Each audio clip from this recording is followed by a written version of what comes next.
Hello everyone, सभी दोस्तों को नमस्कार। आप सभी दोस्तों का अपने YouTube channel the knowledge success में स्वागत है। चैनल को सब्सक्राइब करें और बेल आइकन को दबाएं। दोस्तों, समय के पास इतना समय नहीं कि वो आपको दोबारा समय दे सके। आज के करंट अफेयर्स के साथ हमारा एक विशेष टॉपिक है जिसका नाम है 14वां ब्रिक्स शिखर सम्मेलन। दोस्तों, तो आज का हमारा पहला प्रश्न है, संयुक्त राष्ट्र लोक सेवा दिवस कब मनाया जाता है? उत्तर है 23 जून।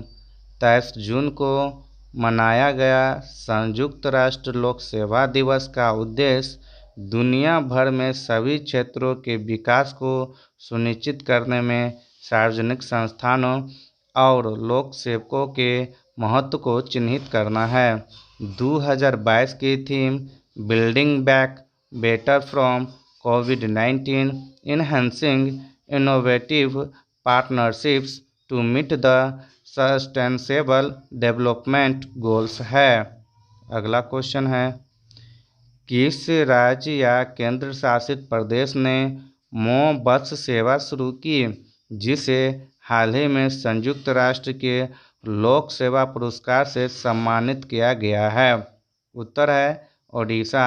ओडिशा के राजधानी क्षेत्र शहरी परिवहन प्राधिकरण ने स्मार्ट प्रौद्योगिकियों को बढ़ावा देने और महिला सवारों के लिए सुरक्षित परिवहन को बढ़ावा देने के लिए नवंबर 2018 में बस सेवा की शुरुआत की थी। इसे हाल ही में 2022 के लिए संयुक्त राष्ट्र के लोक सेवा पुरस्कार से सम्मानित किया गया है। अगला क्वेश्चन है, भारत ने हाल ही में किस देश के साथ राष्ट्रमंडल राजनयिक अकादमी कार्यक्रम की घोषणा की? उत्तर है यूके। हाल ही में यूके और भारत के विदेश मंत्रियों द्वारा एक संयुक्त भारत यूके राष्ट्रमंडल राजनयिक अकादमी कार्यक्रम की घोषणा की गई थी। इसका उद्देश्य सभी राष्ट्रमंडल सदस्य देशों के राजनयिकों को वैश्विक स्तर पर प्रभाव वाली उभरती चुनौतियों से निपटने के लिए आवश्यक विशेषज्ञता और कौशल से लैस करना है। यह अकादमी कार्यक्रम नई दिल्ली में आयोजित किया जाएगा। 24 से 25 जून तक पूर्वी अफ्रीका के रवांडा में आयोजित 26वीं राष्ट्रमंडल शासन अध्यक्षों की बैठक के दौरान इसकी घोषणा की गई थी। अगला क्वेश्चन है, narcotic drugs and psychotropic substance act 1985 किस केंद्रीय मंत्रालय के अधिकार क्षेत्र में आता है? मतलब 2020 तक जून 2022 तक की अधिकार क्षेत्र में आया। उत्तर है वित्त मंत्रालय। वित्त मंत्रालय के तहत राजस्व विभाग 1985 के narcotic drugs and psychotropic substance अधिनियम को नियंत्रित करता है।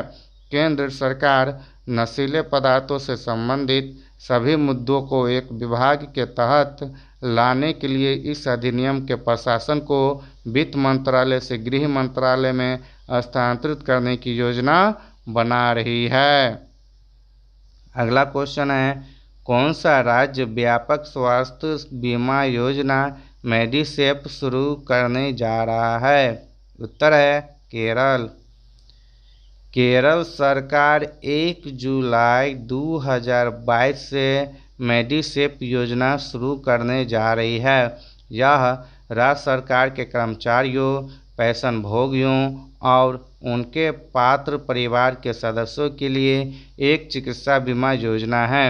यह प्रतिवर्ष 3 लाख रुपये तक के व्यापक कवरेज के साथ कैशलेस चिकित्सा सहायता प्रदान करेगी। दोस्तों, आज का हमारा विशेष टॉपिक स्टार्ट हो रहा है जिसका नाम है 14वां ब्रिक्स शिखर सम्मेलन। हाल ही में भारत के प्रधानमंत्री ने 14वें ब्रिक्स शिखर सम्मेलन में भाग लिया, जिसकी वर्चुअली मेजबानी चीन द्वारा की गई थी। 14वें ब्रिक्स शिखर सम्मेलन का विषय है उच्च गुणवत्ता वाली ब्रिक्स साझेदारी को बढ़ावा देना, वैश्विक विकास के लिए एक नए युग की शुरुआत करना। संयुक्त अरब अमीरात, सऊदी अरब, मिस्र, Kazakhstan, Indonesia, Argentina, Nigeria, Senegal और थाईलैंड सहित देश के मंत्रियों के साथ मुख्य बैठक के हिस्से के रूप में ब्रिक्स प्लस आभासी सम्मेलन भी आयोजित किया गया था। सम्मेलन की मुख्य विशेषता क्या है? तो पहला है बीजिंग घोषणा।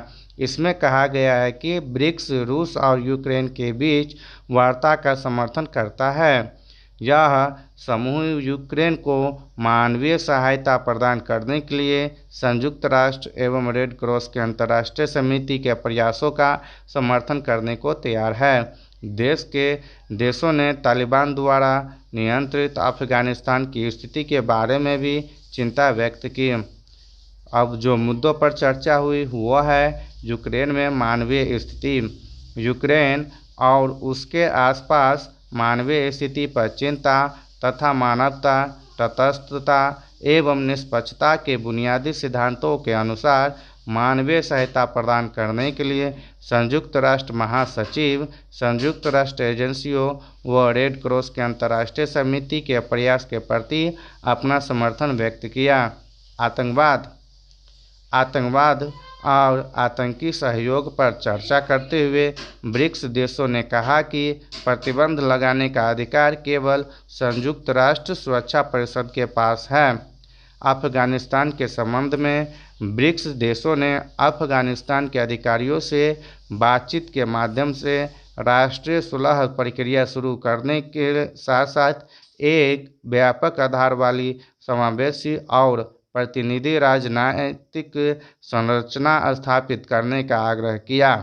साथ ही कहा कि अफगान क्षेत्र का उपयोग आतंकवादियों को शरण देने या किसी अन्य देश पर हमला करने के लिए नहीं किया जाना चाहिए।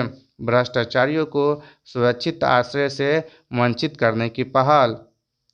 भ्रष्टाचारियों को सुरक्षित आश्रय से वंचित करने पर ब्रिक्स पहल का उद्देश्य शिक्षा और प्रशिक्षण कार्यक्रम के माध्यम से भ्रष्टाचार विरोधी क्षमता निर्माण को और मजबूत करना तथा बहुपक्षीय ढांचे के अंतर्गत भ्रष्टाचार विरोधी आदान प्रदान एवं सहयोग को बढ़ाना है। ई कॉमर्स में उपभोक्ता संरक्षण हेतु ढांचा। घोषणा ने ई कॉमर्स वर्किंग ग्रुप को उन्नयन करके डिजिटल इकोनॉमी वर्किंग ग्रुप की स्थापना का स्वागत किया। ब्रिक्स राष्ट्र ई कॉमर्स में उपभोक्ता संरक्षण के लिए ब्रिक्स फ्रेमवर्क के कार्यान्वयन को आगे बढ़ाकर ई कॉमर्स में उपभोक्ता संरक्षण को बढ़ावा देने हेतु सहमत हुए हैं।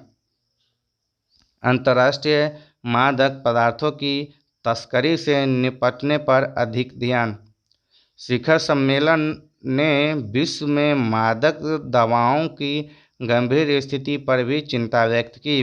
ब्रिक्स घोषणा अंतर्राष्ट्रीय मादक पदार्थों की तस्करी का मुकाबला करने एवं वैश्विक ड्रग गवर्नेंस को बढ़ावा देने में BRICS anti drug working group की सक्रिय भूमिका की सराहना करती है तथा दवा नियंत्रण सहयोग को और मजबूत करेगी। अब हम लोग जानते हैं ब्रिक्स क्या है। ब्रिक्स दुनिया की प्रमुख उभरती अर्थव्यवस्थाओं जैसे ब्राज़ील, रूस, भारत, चीन और दक्षिण अफ्रीका के समूह के लिए एक संक्षिप्त शब्द है। 2001 में ब्रिटिश अर्थशास्त्री जिम ओ'नेल ने ब्राज़ील, रूस, भारत और चीन की 4 उभरती अर्थव्यवस्थाओं का वर्णन करने के लिए ब्रिक शब्द गढ़ा। 2006 में ब्रिक विदेश मंत्रियों की पहली बैठक के दौरान समूह को औपचारिक रूप दिया गया था। दिसंबर 2010 में दक्षिण अफ्रीका को ब्रिक में शामिल होने के लिए आमंत्रित किया गया था, जिसके बाद समूह ने ब्रिक्स का संक्षिप्त नाम अपनाया। अब हम लोग चर्चा करेंगे ब्रिक्स का हिस्सा। ब्रिक्स विश्व के 5 सबसे बड़े विकासशील देशों को एक साथ लाता है, जो वैश्विक आबादी के 41%, वैश्विक सकल घरेलू उत्पाद के 24% और वैश्विक व्यापार के 16% का प्रतिनिधित्व करते हैं। अध्यक्षता तो ब्रिक्स शिखर सम्मेलन की अध्यक्षता प्रतिवर्ष BRICS क्रमानुसार सदस्य देश के सर्वोच्च नेता द्वारा की जाती है। भारत 2021 के लिए अध्यक्ष था। ब्रिक्स की पहल क्या है? तो पहला है न्यू डेवलपमेंट बैंक। वर्ष 2014 में ब्राज़ील के फोर्टालेजा में छठे ब्रिक्स शिखर सम्मेलन के दौरान ब्रिक्स नेताओं ने न्यू डेवलपमेंट बैंक की स्थापना के लिए समझौता पर हस्ताक्षर किए। इसने अब तक 70 बुनियादी ढांचे और सतत विकास परियोजनाओं को मंजूरी दी है। अगला है आकस्मिक रिजर्व व्यवस्था। वैश्विक वित्तीय संकट की संभावनाओं के मद्देनज़र ब्रिक्स राष्ट्रों ने वर्ष 2014 में छठे ब्रिक्स शिखर सम्मेलन में फोर्टालेजा घोषणा के दौरान ब्रिक्स आकस्मिक रिजर्व व्यवस्था बनाने पर सहमति जताई। CRA का उद्देश्य भुगतान संतुलन संकट की स्थिति को कम करने और वित्तीय स्थिरता को मजबूत करने में मदद के लिए मुद्रा विनिमय के माध्यम से सदस्यों को अल्पकालिक मौद्रिक सहायता प्रदान करना है। अगला पॉइंट है ब्रिक्स भुगतान प्रणाली। स्विफ्ट भुगतान प्रणाली के विकल्प के रूप में ब्रिक्स भुगतान प्रणाली यूक्रेन युद्ध के बाद रूस को स्विफ्ट से बाहर कर दिया गया है, इसलिए यह एक नई तात्कालिक व्यवस्था है। थैंक्स फॉर वाचिंग दोस्तों। यदि वीडियो अच्छा लगे तो चैनल को सब्सक्राइब करें, लाइक करें और दोस्तों के बीच शेयर करना ना भूलें।